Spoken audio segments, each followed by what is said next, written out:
안녕하세요. 저는 천안에서 살고 있는 30대 후반 여성입니다. 일반적으로 결혼 상대를 찾다 보면 금전적인 부분을 안 볼래야 안 볼 수가 없는데, 저 같은 경우는 집에 돈이 없는 것도 아니라서 금전적인 부분을 제외하고 사람만 볼 수 있는 기회가 있었어요. 물론 이런 말을 듣는 사람 입장에서는 재수없게 들릴 수도 있겠지만, 그렇다고 제가 돈 자랑을 하고 다니진 않았어요. 부모님도 가진 것을 자랑하기보단 항상 숨기려고 애썼고, 그걸 보고 자란 저 역시 사치를 좋아하지 않았거든요. 그러다 보니 제 사정을 알지 못하는 사람들은 제가 돈이 많다는 사실조차 몰랐었고, 남자친구들 역시 저와 사귀기 전까지는 제가 가진 재력을 알지 못했었죠.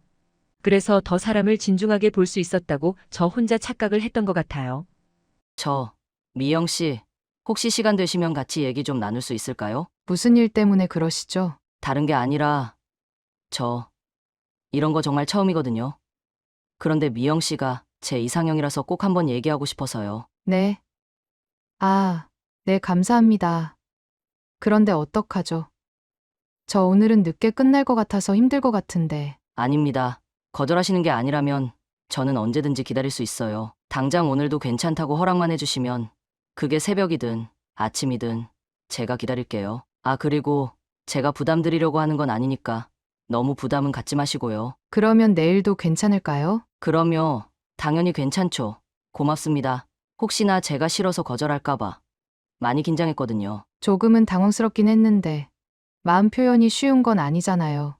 그래서 제가 더 감사하네요. 회사에 입사한 지 얼마 안 된 직원의 고백이었지만 기분은 나쁘지 않았어요. 생긴 것도 깔끔했고 평판도 괜찮다는 이야기가 돌고 있던 때라서 몇몇 여직원이 마음에 든다고 했던 사람이었거든요. 그런데 그런 사람이 제가 이상형이라고 한 번 시간 내서 보자는데 싫을 리가 없었죠. 긴장되던 첫 만남은 제가 생각했던 것보다 좋았어요. 저를 위해서 이것저것 준비한 것도 좋았지만 무엇보다도 저와 대화가 잘 통하는 것 같았거든요. 그렇게 몇 번을 만나다가 고백을 받게 되면서 정식으로 사귀게 되었는데, 저는 사내 연애이니까 아무도 모르게 만났으면 좋겠다고 분명히 말했는데도 다음날 출근을 했더니 이미 우리가 사귀고 있다는 사실을 모르는 사람이 없었어요. 어떻게 된 거야? 내가 분명히 비밀로 만나자고 했었잖아. 미안해. 나도 모르게 그만. 기분이 좋아서 말실수로 나와버렸어. 다음부터는 조심할게. 다음부터 뭘 조심을 한다는 거야? 이미 회사 사람들이 다 알아버렸는데. 뭐 때문에 걱정하는지는 알겠는데 아무것도 걱정할 필요 없어. 나는 자기랑 만난 순간부터 무조건 자기하고 결혼할 생각으로 고백한 거였거든. 그러니까 사람들한테 내 거라고 찜해놨다고 생각해줘. 만난 지 얼마나 됐다고 벌써부터 그런 말을 해. 오빠가 그런 말하면 내가 기분 좋아할 줄 알았어? 왜 그래? 좋으면서. 자기도 표현하는 남자가 좋다고 했잖아. 앞으론 내가 열심히 표현할게. 왜 그래? 회사에서 그러지 마. 알았어. 회사에서는 조심할게. 그러니까 화내지 마. 알았지? 성격이 직설적인 건 알았지만 이렇게까지 대담한 사람인 줄은 몰랐어요. 저한테 고백할 때도 이런 적 한 번도 없었다길래 그런 순수한 모습이 좋아서 만나준 거였거든요. 하지만 이미 모든 게 틀어져 버린 상황에서 기분이 나쁘다는 이유로 헤어질 수도 없었기 때문에 저는 그냥 뱉은 말을 얼마나 지키는지 그것만 보기로 혼자서 마음먹었죠. 그런데 그 이후로는 아무런 흠잡을 일이 없었어요. 오히려 제가 미안할 정도로 오빠는 항상 저를 위해 맞춰주고 뭐든지 해주려고 했거든요. 그러다 보니 정신을 차렸을 땐 제가 더 오빠를 좋아하는 상황이 돼버렸어요. 솔직히 이때는 두려웠어요. 제 연애의 끝은 항상 제가 더 좋아하는 채 끝나버렸거든요. 매번 같은 패턴 때문에 절대 그러면 안 된다고 몇 번이나 다짐을 하는데도 그게 사람 마음처럼 안 되더라고요. 그래서 혹시나 이런 내 모습이 오빠한테 비칠까봐 걱정하고 있었는데, 오빠는 이전에 만났던 남자들하고는 달랐어요. 분명 오빠도 내가 더 오빠를 좋아한다는 것을 느끼고 있을 텐데 오빠는 여전히 똑같이 행동했거든요. 저는 그런 모습이 정말로 나를 사랑해서 그런 거라고 생각했어요. 그래서 결혼 이야기가 나왔을 때도 저는 아무런 고민 없이 프로포즈를 받아줬었죠. 정말 괜찮을까?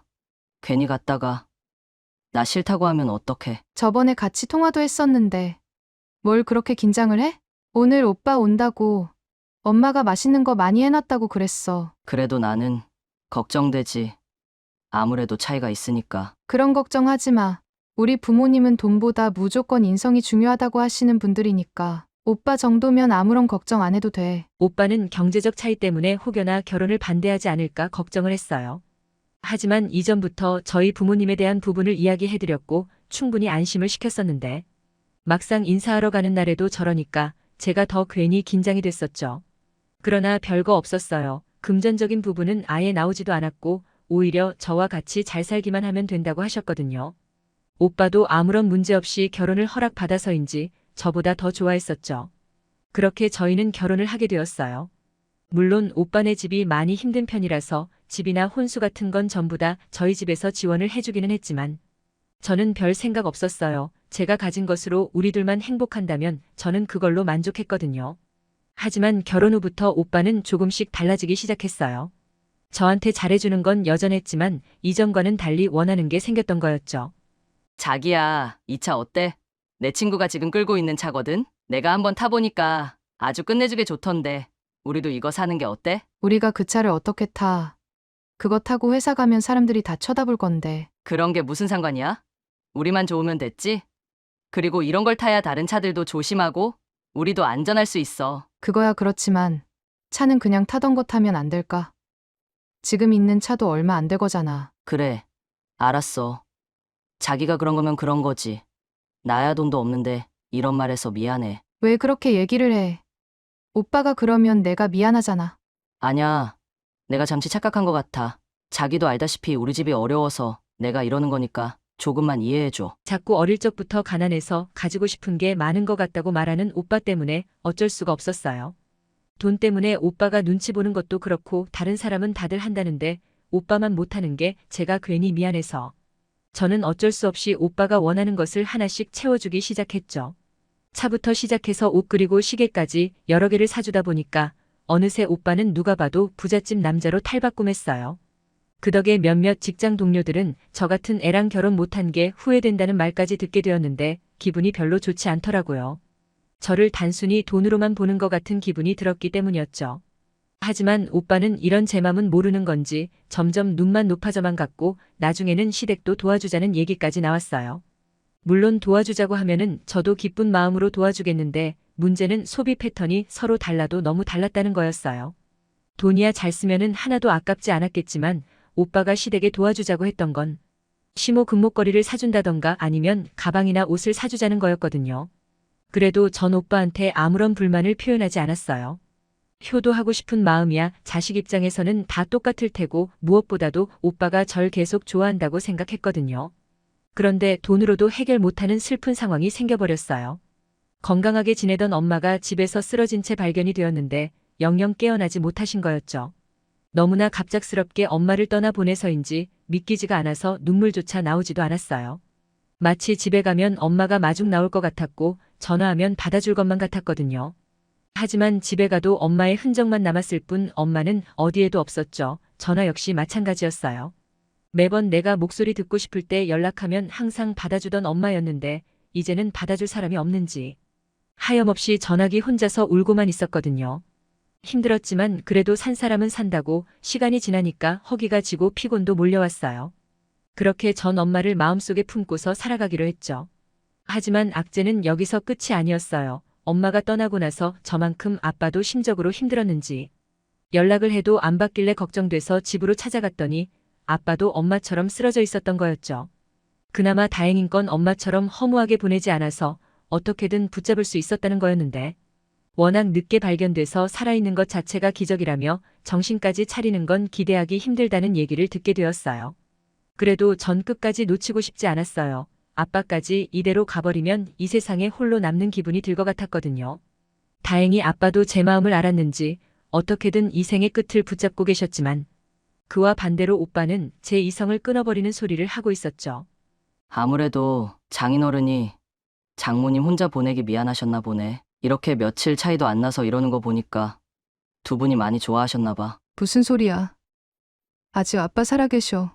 그런데 무슨 그런 말을 해? 아까 의사가 하는 말 못 들었어? 너무 늦게 발견돼서 살아있는 것도 기적이래잖아. 그리고 자기가 슬퍼서 이렇게 잡고 있는 거 나도 모르는 거 아냐. 하지만 이렇게 잡는다고 아버님이 일어나시는 것도 아니잖아. 괜히 자기가 그러면 그럴수록 말도 못하시는 아버님만 고통스러울 수 있어. 아빠가 오빠한테 얼마나 잘해줬는지 몰라? 어떻게 오빠가 그럴 수 있어? 나도 슬퍼.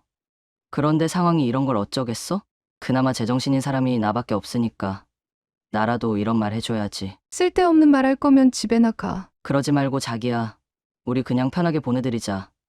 이러다가 나중에 후회할 수도 있다니까? 괜히 자기 욕심 때문에 아버님만 힘들게 가버리면 나중에 누굴 원망하려고 그래? 듣기 싫으니까 나가. 알았어. 가긴 갈 건데 자기도 진지하게 생각해봐. 이러는 게 꼭 정답은 아니니까. 너무 화가 났지만 저는 바보같이 오빠가 했던 말을 진지하게 생각해버렸어요. 어쩌면 내 욕심 때문에 정말로 아빠가 힘들어 할 수도 있다는 생각을 했거든요. 그런데 머리로는 아는데 마음은 그게 안 되었어요. 그래서 아빠한테는 미안했지만 이게 정말 마지막이라면 아빠가 제 마지막 어리광을 받아줄 거라는 생각으로 제가 하고 싶은 선택을 하게 됐어요. 당분간만, 아주 당분간만이라도 그대로 있어달라고요. 하지만 제가 이런 선택을 한 걸 오빠는 별로 마음에 들지 않아 했어요. 오히려 부모님 재산이 정확히 얼마나 되는지 정리하고 알려달라고만 할 뿐이었죠. 오빠가 우리 부모님 재산을 알아서 뭐 하려고? 그런 거 신경 쓰지 마.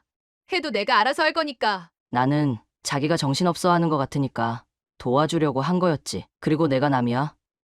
나도 엄연히 자기 남편이고 가족이야. 그러면 알 자격이 있는 거지. 그래서 물어봤잖아. 그걸 알아서 오빠가 뭐 하려냐고. 내가 돈 달라고 그런 것도 아닌데 왜 그런 식으로 말을 해? 자기가 요즘에 많이 힘들고 예민하다는 거 모르는 거 아닌데 이제는 자기하고 나밖에 없다는 거 알아두는 게 좋을 거야. 이젠 나 아니면 자기 챙길 사람은 아무도 없다고. 이게 챙겨주는 거야? 대체 왜 그래? 나한테 이랬던 적 없었잖아. 그런데 왜 자꾸 내가 알던 오빠랑 다르게 냉정해지고 돈에 대해서 관심이 많아졌어? 말 조심해. 누가 보면 내가 잡아먹으려고 하는 줄 알겠으니까. 그러면 오빠도 말 조심해. 내가 아무리 힘들어도 내일은 내가 알아서 할 테니까. 오빠가 중간에서 이래라 저래라 하지 마. 그래, 내가 미안해. 나라도 정신 차려서 자기를 잘 챙겨야겠다는 생각으로 말했던 건데 자기가 느끼기에는 많이 무심하게 느껴졌겠지. 하지만 내가 이렇게 말했던 건 다른 이유도 아니고 전부 다 자기를 위해서 했던 거라는 것만 알아줬으면 좋겠어. 자기도 알겠지만 장모님하고 장인어른이 나한테 잘해준 게 있잖아. 그래서 내가 더 그랬던 거야. 그러니 오해는 하지 마. 전부 다 나를 위해서라고 했던 오빠의 말을 믿고 싶었어요. 오빠까지 없어지면 제 곁에는 아무도 남지 않는다는 것을 알았거든요. 하지만 시간이 흘러도 나아지는 것은 하나도 없었고 어떻게든 일상생활을 이어나가려고도 해봤는데 내가 무슨 부귀영화를 누리려고 이러고 있나 싶었어요. 그래서 회사를 그만두고 차라리 혼자만의 시간을 갖는 게 좋을 것 같다는 생각이 들었죠. 주변 동료들한테 먼저 그만둘 거라고 얘기를 하니까 많이 놀라워했지만 정작 저보고 계속 다니라고는 말하지 않더라고요. 아마도 제가 돈이 있다는 것을 알아서 그랬던 것 같은데 그동안 같이 했던 세월을 생각해보면 조금은 아쉽기는 했어요. 그런데 정작 저하고 연관도 없었던 남편의 상사인 한 과장님이 저를 좀 보자고 하길래 남편한테 무슨 일이 있나 싶었죠. 하지만 과장님은 제가 생각했던 것과 다른 말을 하기 시작했어요. 회사는 그만둔다고 했다며? 그나저나 결혼 생활은 어때? 혁수가 잘해주긴 해? 그런 개인적인 질문을 제가 꼭 답해야 하는 건가요? 혁수 씨하고 관련이 있거나 아니면 회사에 관련된 질문만 해주세요. 오해는 하지 마. 별 뜻은 아니었어. 나는 단지 김대리가 많이 힘들다고 하길래 걱정돼서 얘기 좀 하자고 한 거야. 걱정해 주시는 건 정말로 고마운데요. 솔직히 과장님이 저한테 이러는 거 의도를 알 수가 없네요. 그래, 괜히 돌려 말해봤자 김대리가 오해할 수밖에 없겠지. 그러면 돌려서 말하지 않을게. 혁수 그놈 김대리가 생각한 것처럼 좋은 사람은 아니니까 절대로 그놈한테 돈을 주거나 물질적으로 해주려고 하지 마. 과장님, 지금 무슨 근거로 그런 얘기를 하시는 거예요? 저한테 무슨 억한 심정이 있으시길래 불러내서 왜 이상한 얘기를 계속 하시냐고요. 아시다시피 저 최근에 너무 안 좋은 일만 생겨서 많이 힘든 상태예요. 그러니까 내가 말했잖아. 오해는 하지 말라고.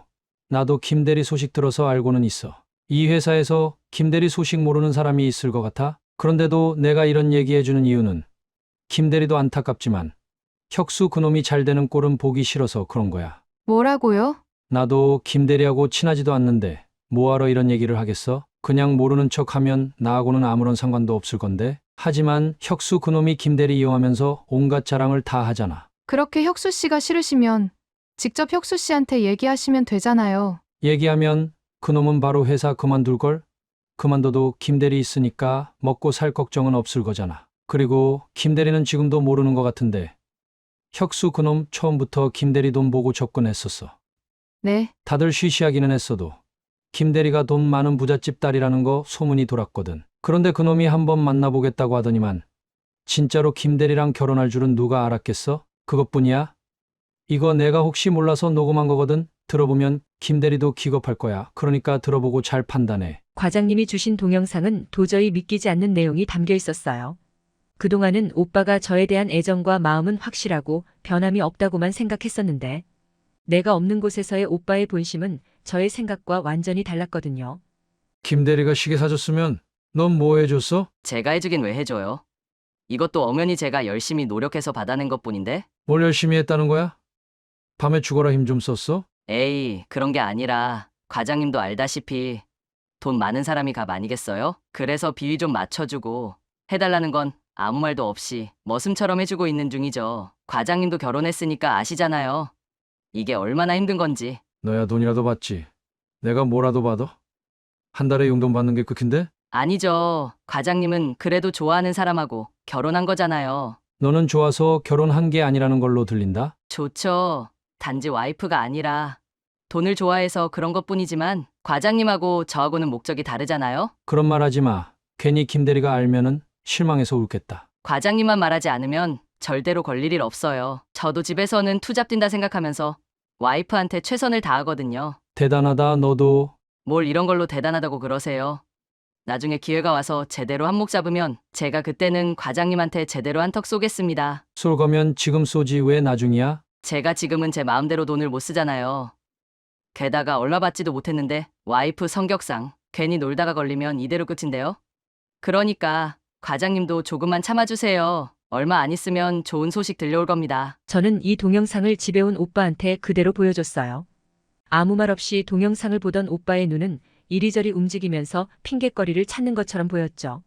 너무나 기가 막혀서 제가 먼저 물어봤어요. 나를 사랑했던 게 아니라 내가 가진 것을 사랑했냐고요. 그러자 오빠는 아니라고 했어요. 그냥 허세였어. 자기도 알지?